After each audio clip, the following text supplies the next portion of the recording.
Вместо топливного бака – бутылки и канистры. Так весь ноябрь на татарстанских АЗС проверяли качество топлива, и получилось, что не зря. Нарушения в 15 случаях. Это только за месяц. Всего же за год в черный список попали 52 заправки. В основном из-за количества серы в топливе. Обнаружены значительные отклонения по содержанию серы от нормы 10 мг на килограмм.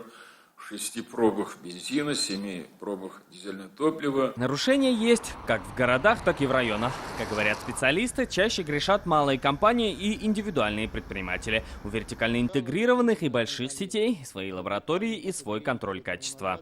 Если еще 14 лет назад некачественное топливо выявлялось практически на каждой 4-й заправке республики, то сейчас на каждой 38-й АЗС. Но вместе с качеством растет и цена. Только в этом году цены на топливо в республике в среднем выросли на 1 рубль 15 копеек. По сравнению с прошлогодними 3 рублями это успех, но водители не спешат радоваться. Могли бы дешевле сделать, именно в Татарстане. А качество?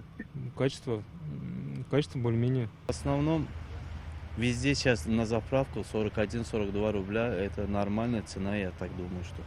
Сдерживать цену удается за счет соглашения правительства страны с большими нефтяными игроками. Наблюдается определенное снижение отпускных цен на бирже.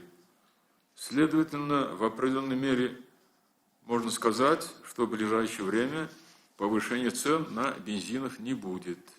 Остается вопрос с недоливом топлива на заправках. Такие примеры есть и в республике, но пока, по словам специалистов, нет определенных правил для постоянных проверок на недолив, а потому остается надеяться только на добросовестность владельцев заправок. Салават Нухмадуллин, Данил Филатов, ТНВ, Казань.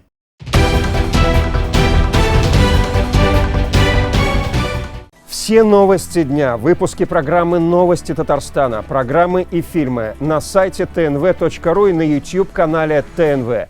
Подписывайтесь.